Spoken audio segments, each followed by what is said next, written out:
I look like I should be in a mountain of feckin' Afghanistan or something like that. Of course, I'm wrapped up because it's so unbelievably cold here in Ireland at the moment, and it's the coldest. It's this global warming has really reduced the temperatures. I just look at this. So I put this bottle of window cleaner in here this morning. It's already frozen. Look, we just don't get cold like this in Ireland. But apparently, we're supposed to be living in a carbon hellstorm inferno. But hey, whatever. Hope you're all keeping well. Hope you're all staying warm. If you live in an Arctic country like Ireland, which I apparently do now, and I hope you're keeping well. I've just been too cold to really do anything, and I haven't been feeling the best either. And I just haven't been in the mood to make a video. And so I'm making one today, not because I'm in the mood, but because I'm trying to take something in my mind, do something with my mind, take it off the cold. So, and I've been thinking a lot, these warm nights of winter, you think a lot, and warm nights, cold nights, but when you're in front of the fire, you tend to ponder, think a lot. Now, a lot has happened in recent times, and yeah, it's just the overwhelming evil of the Western governments is just astounding. It's just they're not even hiding the fact that they hate. They they have a visceral hatred for the working class. The left and the government are the same thing, and the hatred of the working classes in Ireland is being. I don't want to talk too much about the East Wall stuff, but I want to bring up something that it just makes me think, right? I, like most Irish people, would have no hesitation in helping war refugees, people in genuine need. You know, we did it in the 70s with the Vietnamese boat people, and we were a relatively poor country back then, and we still opened up our country to Vietnamese people in another side of the world, people that were just desperate. A lot of that was the lefties as well, because they were trying to make fun of the Americans. They're trying to stir up anti-Americanism in Ireland. Look what they've done to these poor people, the Americans. There was a lot of that back then. That you only really think about, you only really notice now. But you think about all this. You think about everything like this, And the East Wall thing is, where are the women and children? This is what's bothering me.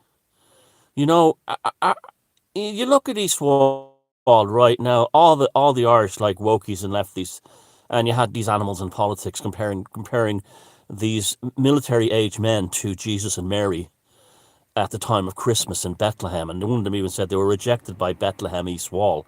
This animal politician, remember, piano war concerto, it will come one day. But remember, take down all these names and document all this evidence. Now, why are they all young men? Now, the thing is, you could say, they're trying to avoid being conscripted in their country. And they're in from countries like Albania and stuff, and Moldova, which are not actually in any war at all. And it makes you that's what bothers me. When you have a war situation, what happened to women and children first? It's all fit and healthy young males of military age. And you just cannot, if the direct provision centres were filled with women and children, you'd say fair enough, no problem. No, I'm sure there wouldn't be any protests in the East Wall or anywhere in Fermoy or other places. But people are not protesting because they're from foreign. They don't feel comfortable with the nature of the gender demographic that's been foisted upon them, and they're suspicious. And they're right to be suspicious. This is a country that's been constantly under attack for, millennia. And I just don't understand where are the women and children. And, all they talk about is these people having a place in Irish society. No problem with that.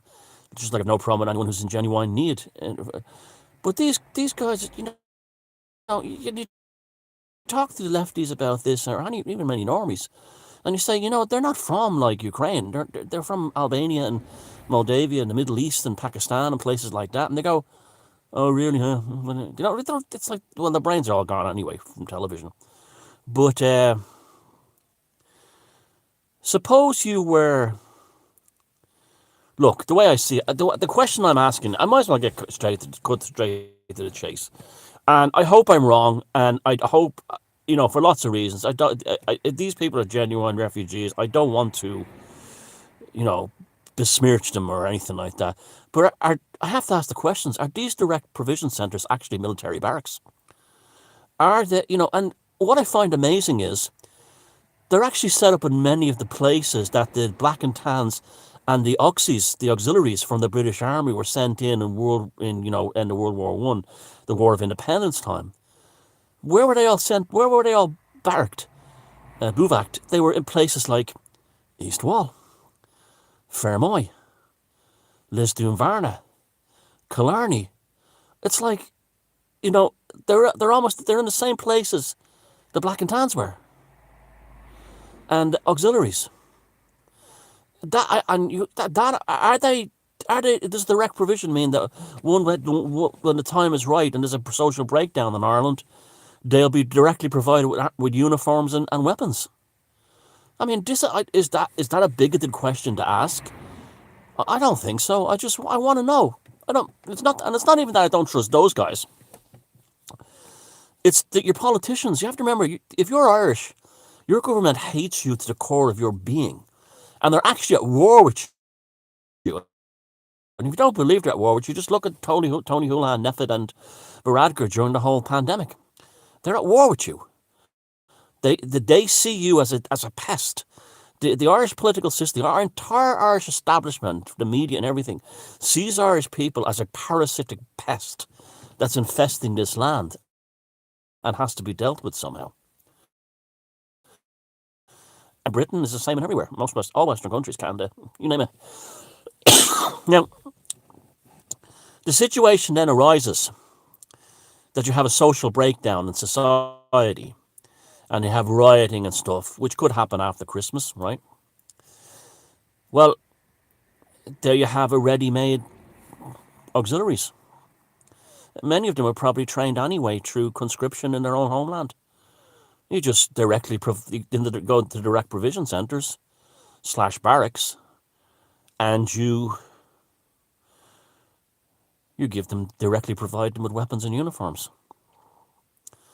Is that far-fetched? Absolutely it is. Is it the worst case scenario? Yeah.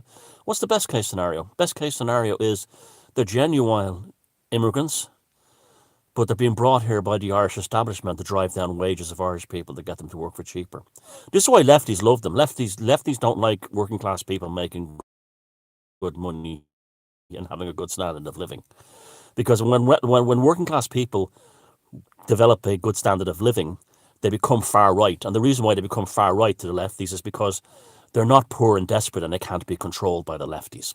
That's really what socialism and Marxism is. This is why socialism and Marxism is ultimately based on the hatred of the working class, because it does not want the working class to have a decent standard of living, because if they do, they can't control them anymore. So they want them poor. And a great way to drive down wages is to flood your country with immigrants. And again, don't pick on the immigrants unless they attack you. One of them is dangerous or a criminal. That's a different thing. But they're not the ones writing the policy documents. They're not the ones enacting the policy. You can learn an awful lot from history. So if that's an example of it. They're being, if a situation did break down in Ireland and the government were finally honest and recruited foreign troops to start, killing Irish people like they want, and the Irish Times and on the RT are cheering them on, and this kind of thing. Just like they did, well, the RT wasn't around, but just like or the Irish Times did back in the time of the British, where would the Irish go to defend themselves? Well, they'd go into the mountains of Kerry. We would go back to our old ways. That won our independence from the British. We would go back to the streets, the working class. Remember, Collins' squad was almost exclusively made up of the same people who were related to the people in East Wall. They would be their direct descendants. That was called Collins' squad, the Dublin Operations Unit. And you see, watch the film Michael Collins, and you'll see that. And then you had the flying squads in Kerry and Cork, sequestered up in the mountains and up in the hills, and having enormous military success, to the point where within no time most of rural Ireland was under the control of the IRA, and the British only had control around Dublin and a few towns, and even they lost that in the end. Now you see, we don't learn from history as well as the people who want to oppress us do. So the Irish army are sitting down now. The Irish generals are sitting down now, and they're talking to globalists. If this is the worst case scenario. This may not be happening. Let's say this is just pondering, right? And they want to attack the Irish people, the generals in charge of the Irish army. And so what they do is they weaken the Irish Defence Forces, right? So they have them dancing in high heels and waving rainbow flags at pride parades and dancing Jerusalem. And those of you who say, oh, well, the Irish Defence Forces would come to our aid. Really now, really? Do you think the dancing Jerusalem bunch, who put in lawsuits because their ears hurt because weapons go bang, do you really think they can protect us? They'll be on the other side. They'll be helping attack us. There's no doubt about that, because they'll be saying to them, well, you're attacking the far right and they want to take away your rainbow flags and your Jerusalem dancing. And the Irish army will go, oh, okay, yeah. That's literally how bad it's got. See, this is the collapse of the psychic integration of a culture. And not just Ireland, it's the whole Western culture. And the final, see, again, we don't learn from lessons. We people who are trying to survive in this world, we anarchists like us, we have a tendency not to learn from history, while the ones who want to take us down or impress us very much learn from history. They really do, And they've used catastrophes to... This isn't the first Great Reset. I've told you times, the Great Reset was really... The first Great Reset was Christianity under the Roman Empire. That was the first one. And we don't know what really happened in Ireland. We have a bunch of fairy tales with a fictional figure called St. Patrick. We don't know the real story. He never existed anyway. His so-called biography was written 700 years after his alleged death by an Anachronite bishop called Aid of Sletty. So, St. Patrick's a completely fictional figure, although he's probably a cover story for a military incursion by Rome using Catholicism rather than imperial Roman mandates. Now, that's exactly, it can't be anything else. His magical fire, and all this stuff, and the burning of the idols at Mag Slecht, the plane of prostrations, and on and on and on. The battles with the Druids, were magical battles. There were slaughters and killings. That's what they were by Rome, sanctioned by Rome, paid for. What St. Patrick was a Henry Kissinger type individual. I mean, the actual real person, whatever he was a Henry Kissinger type individual who landed in Ireland with a shitload of money and bought mercenaries. Exactly what the globalists are doing again. You understand? And there were already Romanist tribes in Ireland, like the Menapai and the Belgae in the southwest of the country. So they were probably at the core of this army because they were already Romanized. They were Romanized Irish living in Ireland. Even though there was no Roman conquest directly, they were Romanized Irish that had migrated mostly over from Wales and the south of England. Now, the rise of Christianity, as I said, was the first Great Reset, right? Now, you remember when COVID happened and you had all the politicians, we have a chance to build back better. We have a chance for a Great Reset.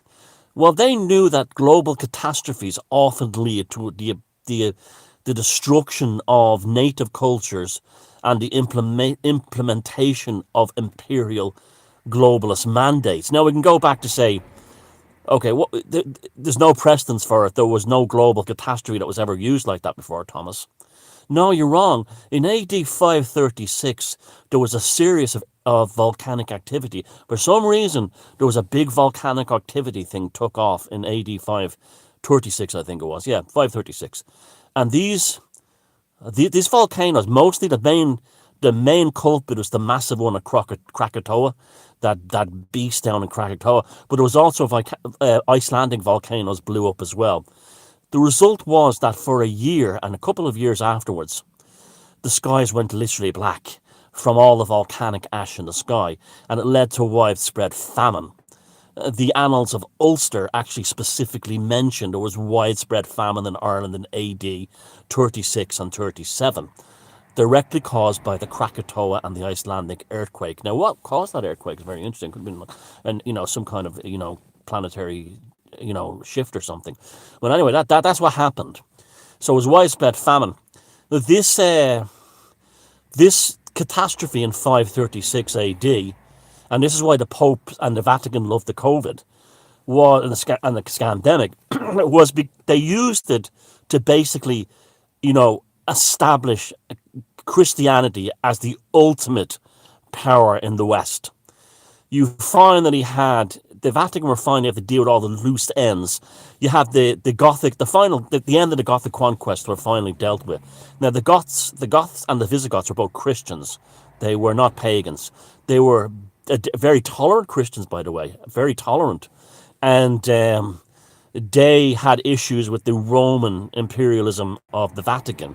And so the Vatican had finally dealt with them. They'd finally defeated them, mostly in Italy and in the Balkans. The final Gothic conquest was that happened, and that was brought about by this was all the loose ends. They were have to tie up all the loose ends.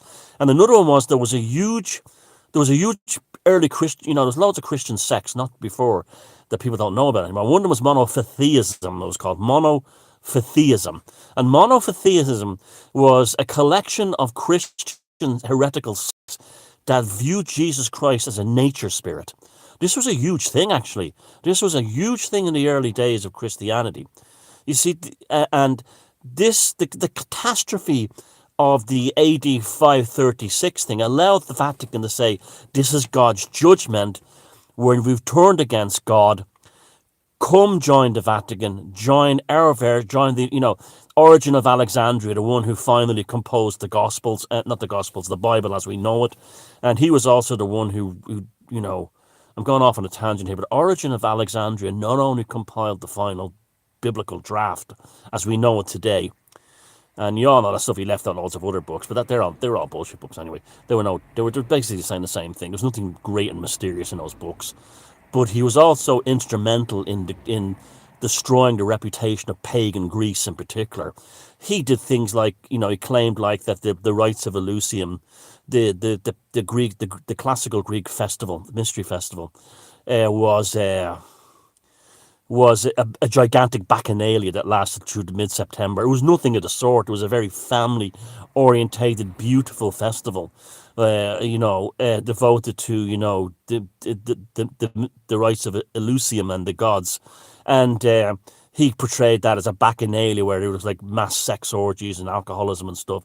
It was nothing of a sort. It was not a bacchanalia. You did have bacchanalias in ancient pagan Rome, towards the fall of ancient Rome, that were crazy. And you see, before the fall happens, you have degeneracy. You have things like the bacchanalias. You have the worship of death. You had like this manibus cults of ancient Rome worshipping the Shatanic dead, basically demon worship, right? And nowadays you have things like drag queen story time, and you have things like, that freak in America who's in charge of the nuclear waste, robbing, people's luggage out of airports and all these other, it turns out now that the prick who was banning us from Twitter, who had us all thrown out of Twitter, was basically a paedophile. And a paedophile nonce, and so that the degeneracy happens. The new system moves in, but it has to have a catastrophe. In AD 536, they got that with the volcanic, and then that changed. That put basically, with the exception of the Nordic world, which that was used to cold dark winters, it conquered the West. It really did. The Carolingian Empire and all of them started to build up after this, and the Franks, and they all became superpower, and Ireland became fully Christian, Britain too, and so on. Now, They did this. They're doing the same with this COVID. They needed a global catastrophe, and we're being punished by nature. We're being punished by God, climate change, all that crap. We're being punished for traveling around the world and spreading viruses. And this is their new AD 536. You see, when people say like they deal the establishment, the globalists don't deal in decades, they deal in centuries. That's absolutely true. Yeah, it's true.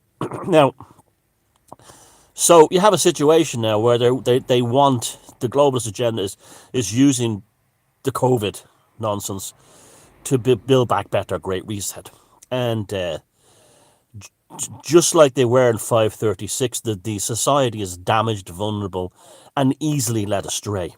Easily led astray. Now, aside from all that, each different countries have different levels of sophistication. Now, the Irish, and unfortunately, are one of the most unsophisticated people in the world. Now, we're not unique in this sense. The Norwegians are very similar too, and I will bring something into that in a bit. But you look to a more sophisticated European culture. Look at the Hungarians, right? A highly sophisticated culture, a far more intelligent people than the Irish. Now, when the communists were about to take over Budapest and Hungary, the Hungarians got anyone who was a potential collaborator. Say, okay, we'll never beat the Soviets. They'll definitely they'll take us. It's 1956. They'll take over. They'll win. We've no chance. But their collaborators are not going to enjoy the party. They're not going to get their little jobs in the Politburos and the Magyar Soviet, or whatever they're going to call it. And anyone who was anyway collaborative with the Soviets was killed by your beloved Red Army troops are coming in to take over Hungary. But guess what? You're going to be swinging from a lamppost tonight. And they killed like loads. I mean, thousands of them. And all the collaborators. And when the Russians got in, they had no political infrastructure to operate not the Russians, Soviets got in. The Bolsheviks got in. They had no political infrastructure to effectively manage Hungary. Why? Because all their traitors and quislings that were going to work for the Soviets were taken out. Now, speaking of quislings, one of the great lessons of history is what happened in Norway prior to and after World War II. Prior to World War II, there was a strong socialist government in Norway, and they wanted Joseph Stalin and the Red Army to invade Norway from the border in the Arctic Circle. And so they deliberately downgraded and deteriorated the Norwegian military. The result was the Norwegians had no effective capacity to defend themselves. What does that sound like, Irish people, now? But unfortunately, the opposite happened. And instead of Joe Stalin moving in, the Third Reich moved in. And Norway was easily captured because it didn't have an effective military.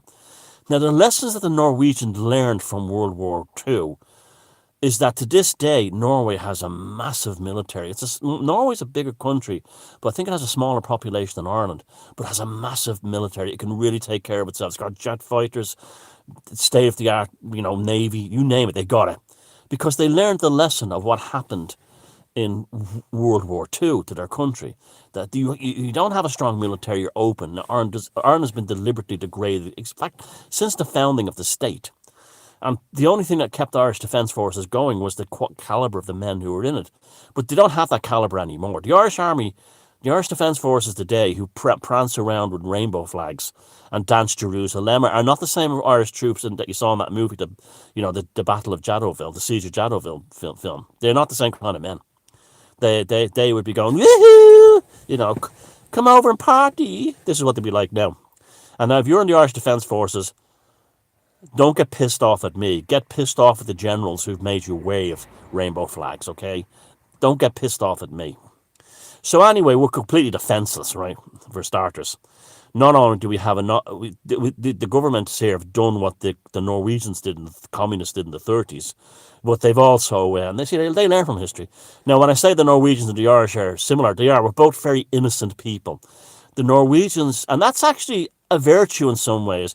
The naivety of the Irish and the naivety of the Norwegians means we're honest people. That's what naivety really is, honesty. It's trusting people. And that's our downfall. That's our downfall as a nation every time. And we trust politicians. We call them by their first names when we should hate their guts. We think the people on TV who are psychologically terrorizing us, like Claire Byrne, are our friends, our buddies, our mates. This kind of thing. And so, I, as someone who tends to look at history and try to find parallels today, Ireland is in exactly the same position as Norway was in the 1930s. We're primed for invasion. It's going to be very easy for anyone to walk in. And so we have a government who is actively, Ireland is also de facto in a state of war with Russia. An undeclared war, more or less, and that's why literally, that's an absolute disgrace that but the whole Irish political system at the top are basically on Russia's hit list. They're basically all figures. The Russians. This never happened in history, and why is Micheál Martin, Leo Varadkar, and the rest of them all, hated by the Russians? Because they brought this country to a possible war with Russia. Well, because they did it for Twitter likes. We have incredibly mediocre idiots in power in this country. And I know that's in general, politicians happen like that. But Micheál Martin and Leo Varadkar, for Twitter likes, have put this country in a position where it could happen with Norway in the Third Reich, that we could easily have Russia invade. Very easily. A few dozen attack helicopter gunships in the Phoenix Park and the country falls. That's it. We just don't have the capacity to defend ourselves. So we're actually, that's when I say we're like Russia in World War in 1930s or Norway in the 1930s. Absolutely, we are. We're absolutely like that. Okay, so, but if we have these foreign troops here, and this is their plan, I hope it isn't. And I do hope that the people in those direct provision centres are genuine economic migrants and we can actually help them.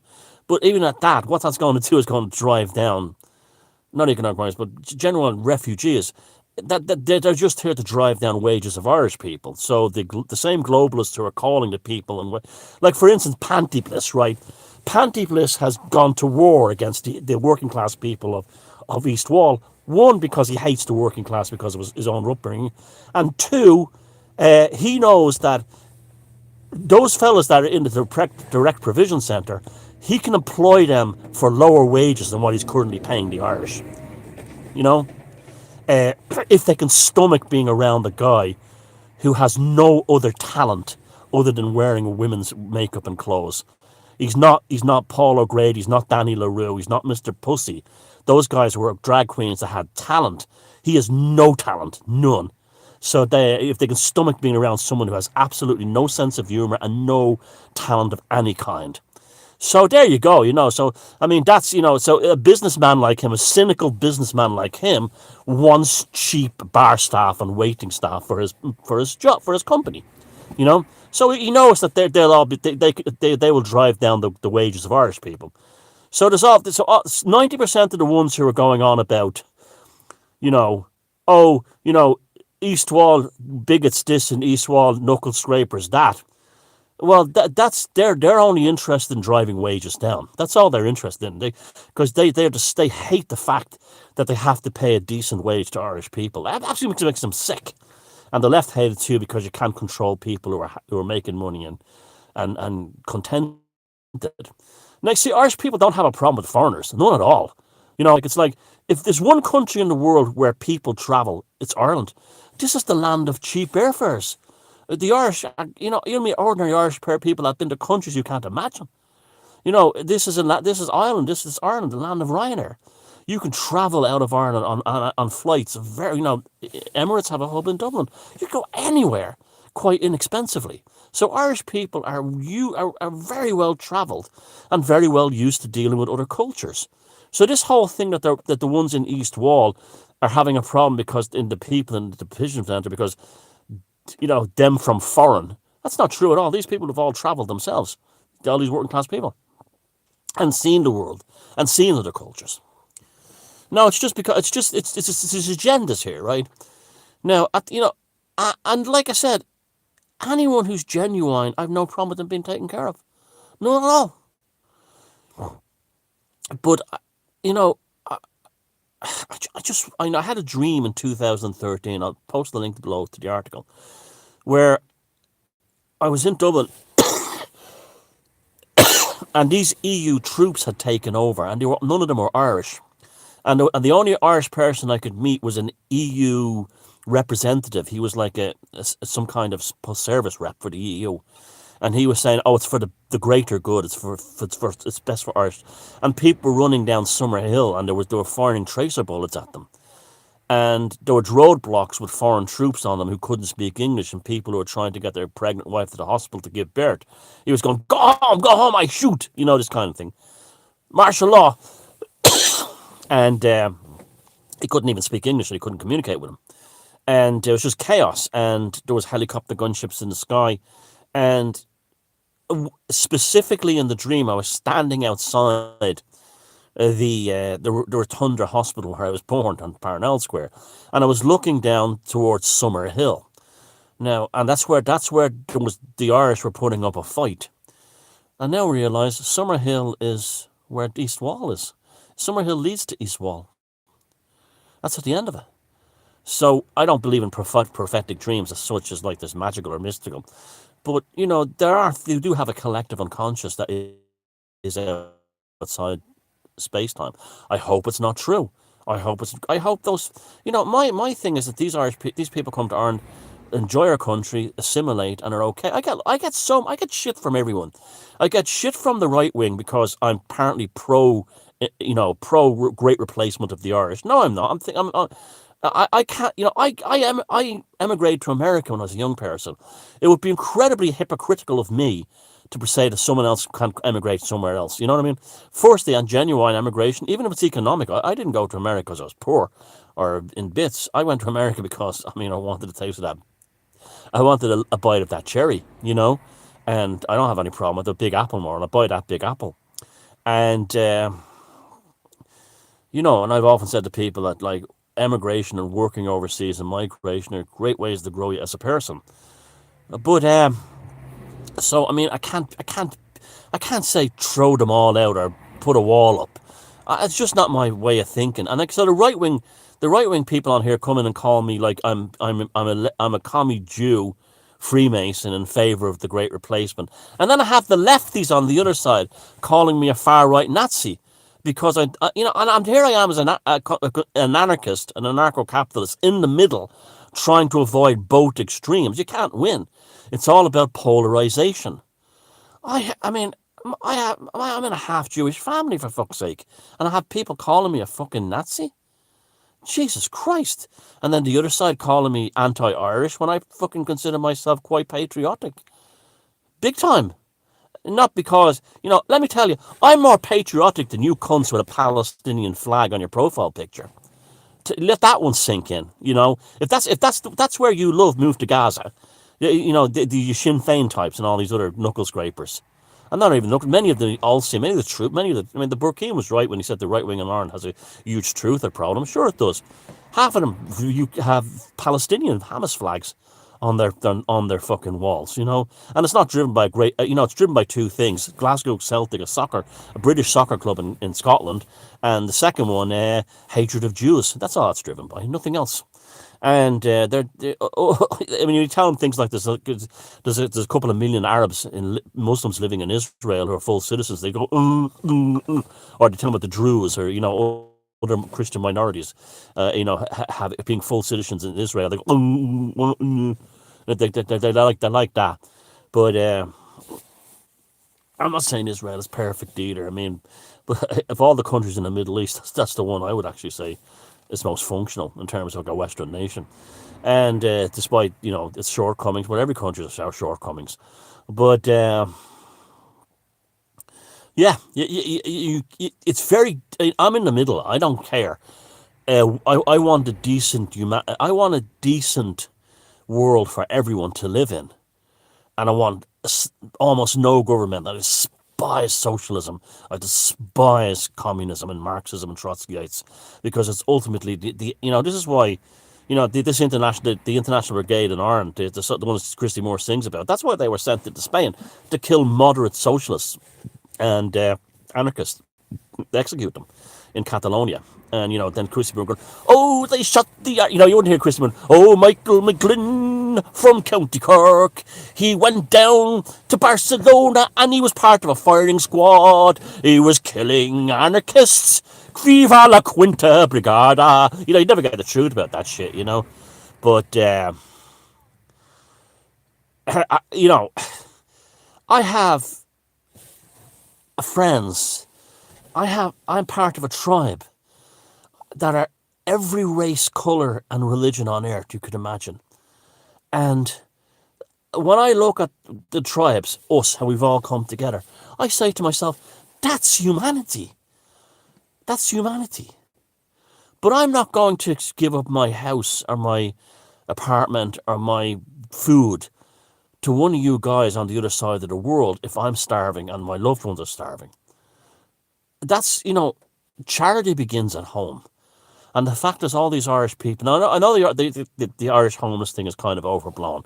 Firstly, most of them are all in B&Bs and things like that. They're not living on the streets. The ones living on the streets tend to be ones who are not well, and that's still, no, that's still not right. They still should be off, or have severe addiction problems, and they've been falling out of the system. But you build council houses and you home all the Irish families who are waiting in a council house. And then if you have any left over, you give it to people who just arrived. But what happens is, if you create a situation where people from other countries come into your country and the state gives them everything, they'll be loyal to the state, to the government, but not the country. You understand? This is Tammany Hall politics. The left wing in Ireland know, and the left wing includes Fianna Fáil, Fine Gael, Sinn Féin, everywhere. There's absolutely no centrist party in Ireland. They're all extreme Bolsheviks at this point. And they all hate the Irish. Every last one of them. Every last politician in the Oireachtas and the Shannon, they all hate the Irish.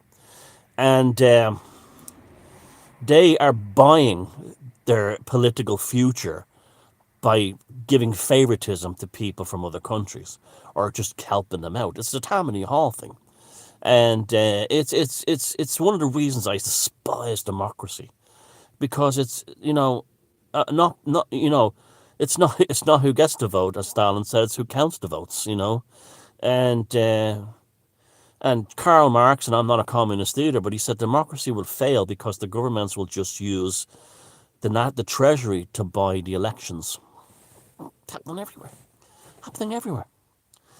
So democracy is a horrible system, absolutely horrible. And don't ask me what the answer is. The alternative is I don't know. I'm not that clever. But I think it was Churchill who said that democracy is a terrible system except for all the others are worse. Something like that. It's like literally democracy is the turd that polishes up the best. But yeah, I mean, I just want I just want people contented and have meaning and fulfillment in their lives. But what they're offering people is transhumanism is nothing. And this is another thing too, like learning from history again. I know I know some of you out there are deluded and think you're Gnostics. Well, Gnosticism was a horrible thing. Gnosticism was a horrible death cult. And Gnosticism, although it was later refined into something better by the Bogomils and then the Neoplatonists and onto the Cathars, but ultimately Gnosticism is a death cult that believes this planet is hell, and it's the only way out of it is death. That's it. And you're in an archontic prison. I don't believe that. Pagans don't believe that. Pagans are in love with this planet, and I'm in love with Ireland. This is another thing we have to. The best way that we could defeat the globalists is to fall in love with our countries. I mean that literally. Those of you who are wearing crucifixes around your necks and talking about, oh, so the Blessed Virgin is devoted to Ireland. in the Lord Jesus, like, get rid of the Virgin Mary and worship the goddess Eru, Era. The same in England, Albion. Same in Scotland. Find the local goddess that represents the land, that represents the beauty of the land.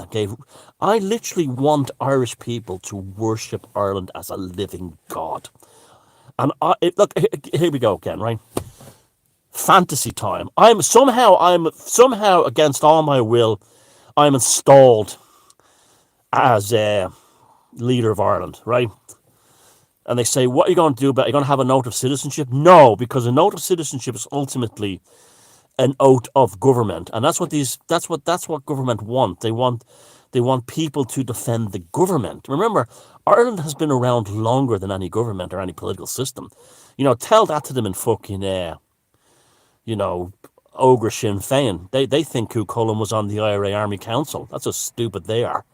But I would say I want an oath. I want, like the old kings of Tara, I want a symbolic marriage of the people to the land. And not just the king, the leader, whatever we're having now. Not just me. I mean all of us.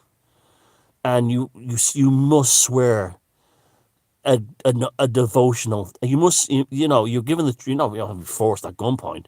But if you want to express your love for Ireland and you want full citizenship, you must literally marry the landscape of Ireland, symbolically. The goddess Eru.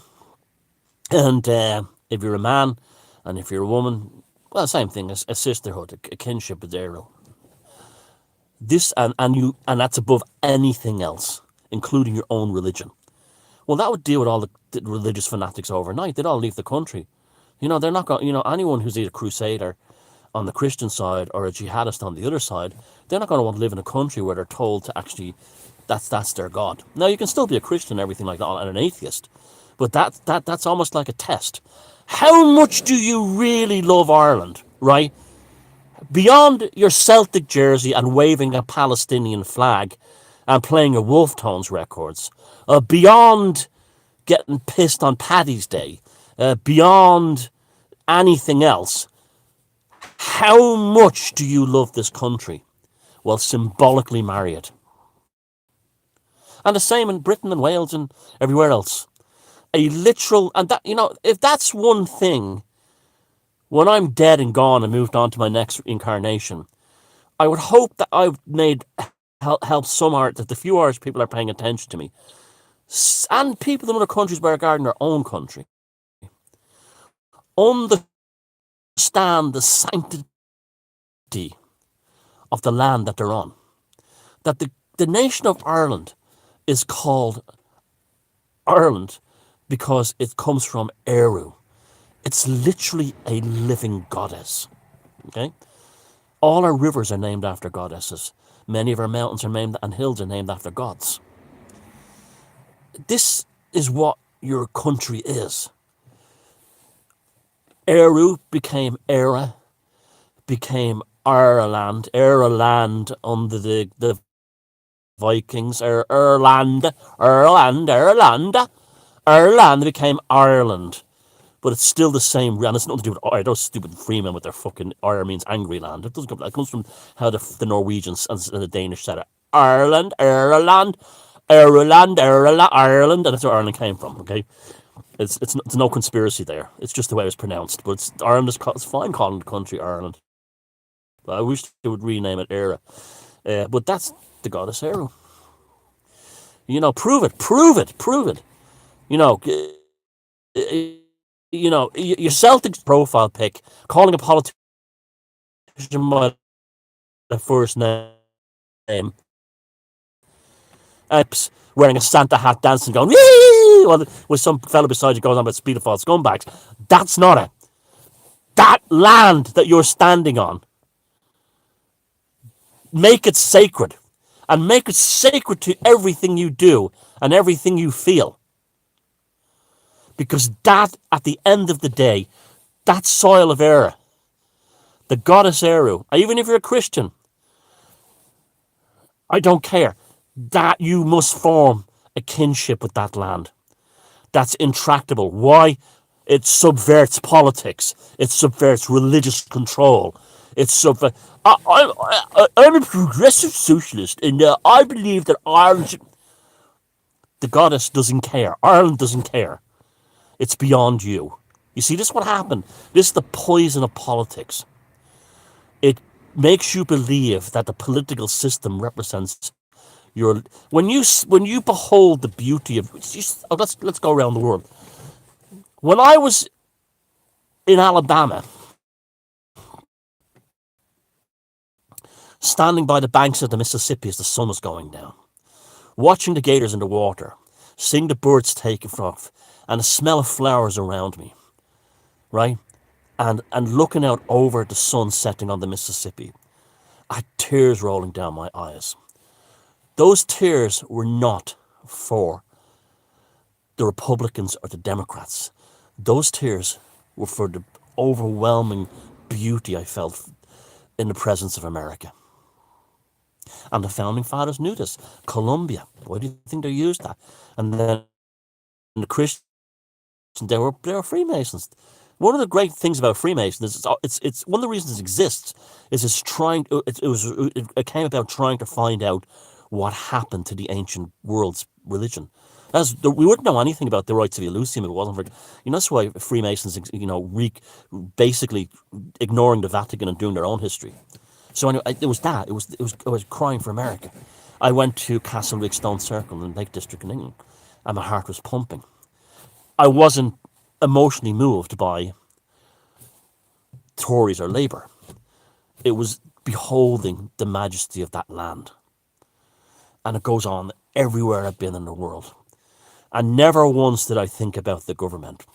But when these politicians flood your country with immigrants from outside, they're not being told, this is the goddess era, this is the beautiful land of Erin, this is a sacred place. They're being told, oh, I represent Ireland now. Me and the lads down in the Sinn Féin Ogra, or the fucking oh Jesus, I'm down in the Socialist Workers' Party. No, you wouldn't thought it. So, hi, I'm Quentin Nigonafu from the Socialist Workers' Party of Dorky, and we're very happy to have you in Ireland. And remember that Ireland is you swear to the government. Think it's about the government, not about the land, not about.